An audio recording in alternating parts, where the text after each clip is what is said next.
ఒక సాధారణ కుటుంబ నేపథ్యం నుండి అంచెలంచెలుగా ఎదిగి పిహెచ్డి సైకాలజిస్ట్గా పట్టా పొంది ప్రస్తుతం మెడ్విన్ కాలేజ్ ఆఫ్ నర్సింగ్లో ప్రిన్సిపాల్గా చేస్తూ ఎందరో యువతీ యువకులకు ఆదర్శంగా నిలుస్తున్న డాక్టర్ సునోయ్ జోష్నా గారితో చిన్న చర్చ. రైట్ మేడం, ఈరోజు 10th క్లాస్ పూర్తయిన వెంటనే పేరెంట్స్ తమ పిల్లల్ని ఏ కోర్సులో వేయాలి అని ఆలోచిస్తున్న తరుణంలో ఎక్కువగా బైపీసీ ఎంపీసీ వైపే చూస్తున్నారు. సో ఇంటర్లో వేరే కోర్సులు కూడా ఉన్నప్పటికీ దీని సైడే రావడానికి గల కారణాలు ఏమంటారు మేడం? అవును సార్, మీరు 10th క్లాస్ పిల్లల గురించి అడుగుతున్నారు ఏంటి అని. అవును సార్, మీరు అన్నది కరెక్టే. ఓన్లీ ద పేరెంట్స్, స్టూడెంట్స్ కానీ పేరెంట్స్ కానీ focusing on BiPC and MPC. కానీ యాక్చువల్గా వాళ్ళు తెలుసుకోవాల్సింది ఏంటి అంటే రియాలిటీ, పిల్లలు వాళ్ళ ఇంట్రెస్ట్ ఏది ఉంటుంది, ఎగ్జామ్ రాయనంత వరకు వాళ్ళ ఇంట్రెస్ట్ మేబీ మ్యాథ్స్ ఉండొచ్చు ఆర్ సైన్స్ ఉండొచ్చు. బట్ ఎగ్జామ్ రాసిన తర్వాత ఏమైతుందంటే వాళ్ళు ఆ వచ్చే క్వశ్చన్ పేపర్ కావచ్చు, ఆ ఎగ్జామ్ రాస్తున్న వాళ్ళది ఏం కావచ్చు, ఆ టైంలో ఏమైతుందంటే ఫైనల్ అవుట్కమ్ వచ్చేసి ఇది ఉన్న బైపీసీ అనుకున్న వాళ్ళది ఎంపీసీ అవుతుంది, ఎంపీసీ అనుకున్న వాళ్ళది బైపీసీ అవుతుంది.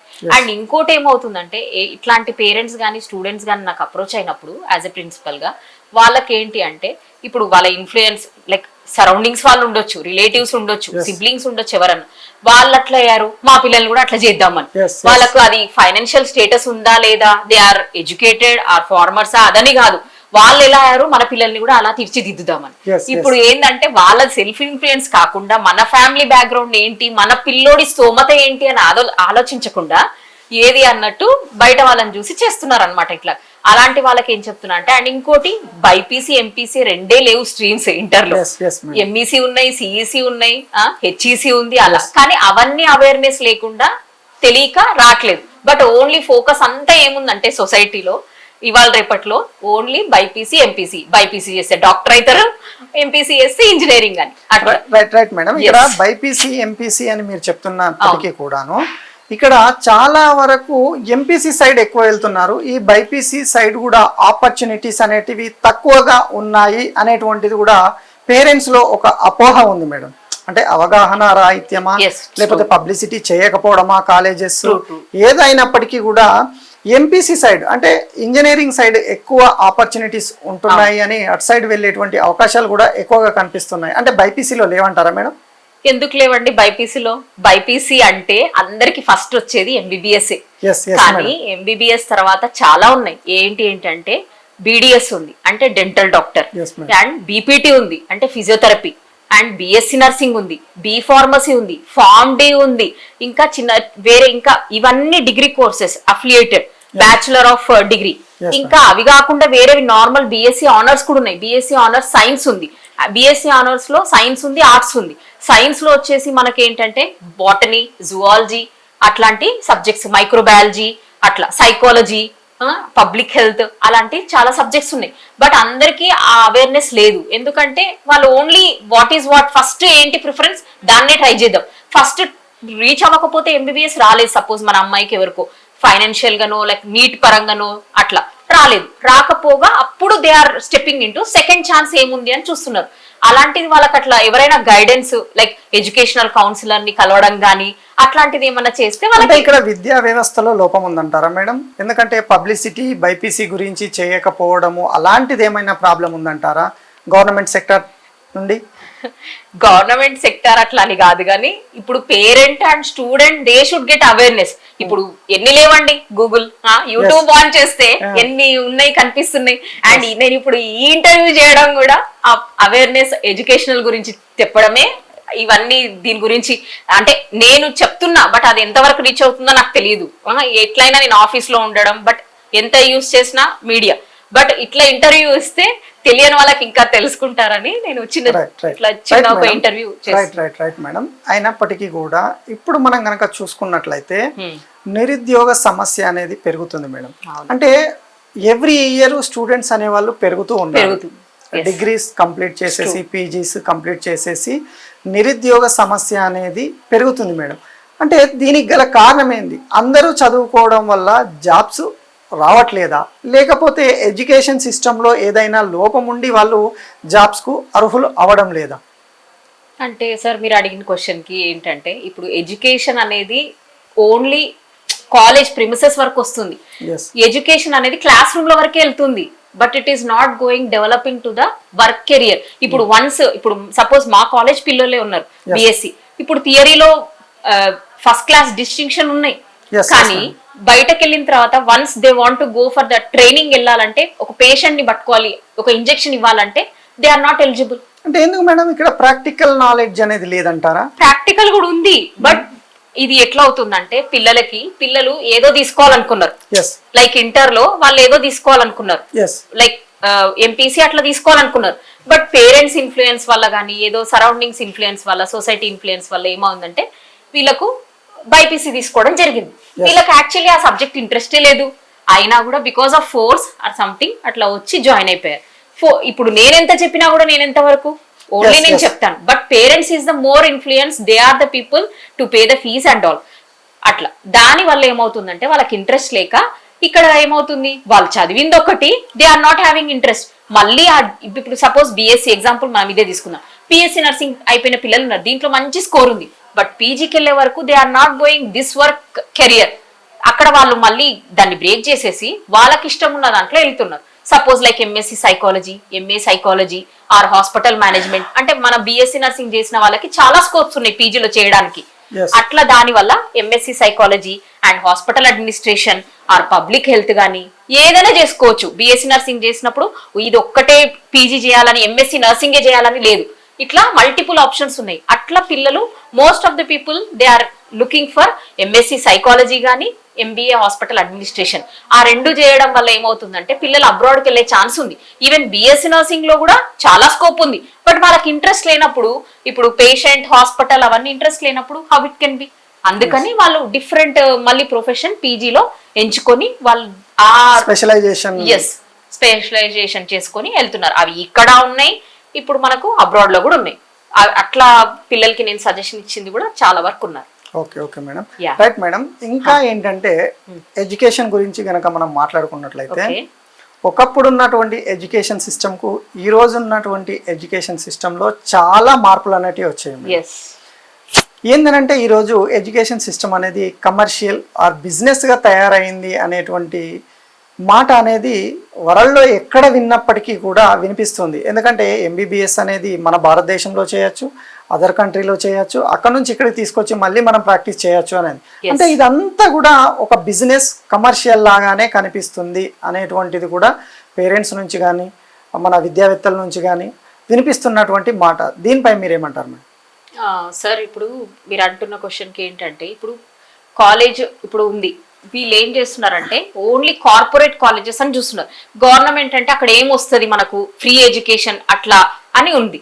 అయితే ఇప్పుడు మన వాళ్ళ పిల్లల్ని అక్కడ చదివించారు, వీళ్ళ పిల్లలు ప్రతిదానికి sir the people parents comparison చేస్తున్నారు. అసలు ఫస్ట్ థింగ్ మనమేంటి అది చూసుకోవాలి. ఫస్ట్ మనం ఎక్కడి నుంచి ఎన్వైరన్మెంట్ ఎట్లా వచ్చాం మనం, అట్లా అది చూసుకోవాలి. మన ఫైనాన్షియల్ స్టేటస్ చూసుకోవాలి. మెయిన్ థింగ్ వచ్చేసి మన పిల్లోడు ఆరు అమ్మాయి, ఆమెకి ఎంత స్తోమత ఉంది, ఆ అమ్మాయి చదవగలదా, అట్లా అని చూసుకొని చేయాలి. కానీ వాళ్ళు చేశారు వీళ్ళు చేశారని కాదు. మీరు అన్నట్టు ఎడ్యుకేషనల్ అనేది అప్పుడున్న కాలానికి ఇప్పుడున్న కాలానికి చెప్తుంది కరెక్టే, నేను కూడా అగ్రి.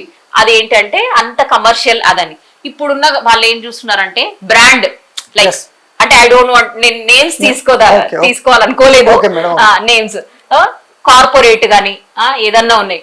ఆ కాలేజ్ లో ఆ పేరుకు మాత్రం the building maybe campus maybe ఉండొచ్చు, అట్లా ఉండొచ్చు. అంటే నేను ఉంది education, right education, quality education provide చేస్తున్నారా చేయట్లేదా, ఐ డోంట్ వాంట్ కంపారిజన్ వద్దు. కానీ చాలా మంది పేరెంట్స్ అక్కడ ఆ కాలేజ్ లో చదివితే, XYZ కాలేజ్ లో చదివితే ఉంది. మరి నార్మల్ కాలేజెస్, గవర్నమెంట్, సరే నార్మల్ కాలేజ్ కాదు, government colleges, government schools government ఎందుకు తీసుకొస్తుంది? ఒకప్పుడు గవర్నమెంట్ కాలేజ్ లో చదివిన వాళ్ళే ఈ రోజు హయ్యర్ పొజిషన్ లో చూస్తున్నాం మేడం. ప్రైవేట్ సెక్టార్ లో ఉన్న వాళ్ళే నార్మల్ గా కనిపిస్తూ ఉన్నారు. అవును. సో దాన్ని వదిలేసి పేరెంట్స్ ఈ కార్పొరేట్ కళాశాలలో చేర్పించడానికి గల రీజన్స్ మెయిన్ గా ఏమంటారు, బిల్డింగ్స్ అంటారు. అవును, అక్కడ ఫీజెస్ స్ట్రక్చర్ కూడా చాలా ఇదిగా ఉంటుందంట మేడం. మరి అది పేరెంట్స్ ని ఏ విధంగా తట్టుకుంటున్నారు? ఇప్పుడు స్కాలర్షిప్ ఏమైనా వస్తుందా, ఇప్పుడు కొంతమందికి ట్రస్ట్ అని ఏవో వస్తున్నాయి.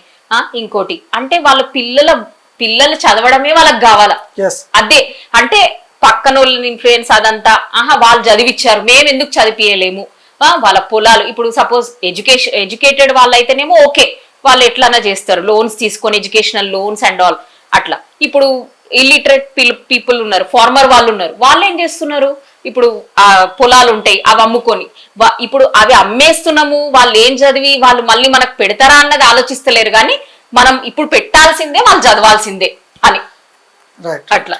మేడం మీరు ప్రిన్సిపల్ గానే కాకుండా ఒక సైకాలజిస్ట్ అని కూడా మేము వినడం జరిగింది మేడం. అవునండి. సైకాలజిస్ట్ గా మీరు ఏ వర్క్స్ అంటే మీ దగ్గరికి వచ్చే పేరెంట్స్ కానీ చిల్డ్రన్స్ కానీ ఎలాంటి కౌన్సిలింగ్ ఇస్తారు, వాళ్ళ మైండ్ సెట్ని ఎలాగ మీరు హ్యాండిల్ చేయగలుగుతారు?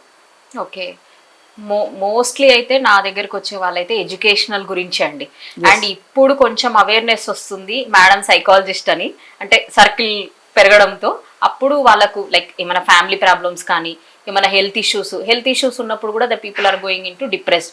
ఇంకా యాక్చువల్గా ఏంటంటే కాలేజ్ పిల్లలు మాత్రమే ఎక్కువ ఏంటంటే they are not going college, అట్లా పేరెంట్స్ మాట వినకపోవడం, ఓన్లీ టోటలీ ఇప్పుడున్న కాలంలో అయితే మొత్తం సొసైటీలో మొత్తం ఫోన్, ఆ ఫోన్ వల్ల మొత్తం పిల్లలు ఈ ఫోన్ ని ఎట్లా అవాయిడ్ చేయాలి ఏంటి అని totally focusing on the students educational council. ఇప్పుడు సపోజ్ మా పిల్లలు కానీ అట్లా దాని గురించి అవుతుంది.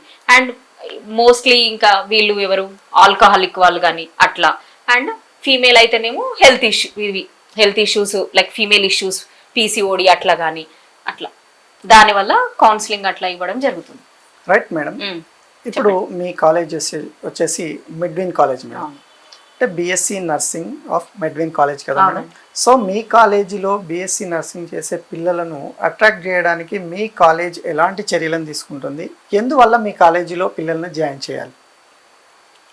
అంటే పిల్లల్ని జాయిన్ చేయడం అని కాదు, ఇక్కడ నేనున్నా అని అందరికి తెలుసు. అండ్ వన్ మోర్ థింగ్, నేను ఇక్కడ 2019 నుంచి వర్క్ చేస్తున్నాను టిల్ డేట్. నాకు మేనేజ్మెంట్ అండ్ నేను మేనేజ్మెంట్ కి చాలా supportive in work way and all what ever they will assign.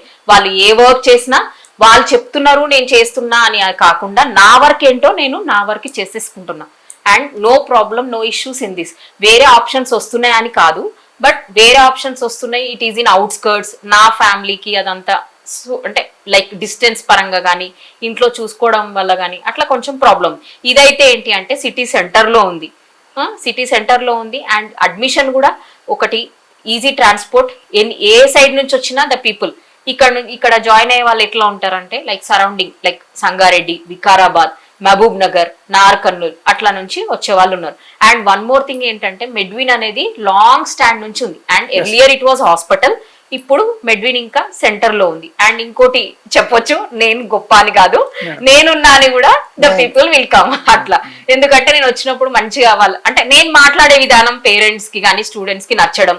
And ఇంకోటి ఏంటంటే ఇప్పుడు ప్రెసెంట్ ఉన్న పిల్లలు ఇంకా నెక్స్ట్ ఇయర్ వాళ్ళ జూనియర్స్ నో సరౌండింగ్స్ నైబర్స్ ను అట్లా తీసుకురావడం, మా మేడం మంచిగా గైడ్ చేస్తుంది అని చెప్పడం, అట్లా క్లాసెస్ అవన్నీ మంచి గుడ్ ఫ్యాకల్టీతోన. నేను డాక్టరేట్ అని కాదు, నేను డిఫరెంట్ మనకు నర్సింగ్ సబ్జెక్ట్సే కాకుండా మెడికల్ సబ్జెక్ట్స్ కూడా ఉన్నాయి. Anatomy and physiology, microbiology, biochemistry, genetics అవన్నీ ఉన్నాయి సబ్జెక్ట్స్ మనకు, ఫార్మకాలజీ అవన్నీ like same equal to MBBS subjects ఉన్నాయి. అవన్నీ నేను ఎట్లా అంటే నర్సింగ్ సబ్జెక్ట్స్ చెప్పే వాళ్ళే only nursing faculty like that to MSc అట్లా ఎక్స్పీరియన్స్ ఉన్న వాళ్ళని.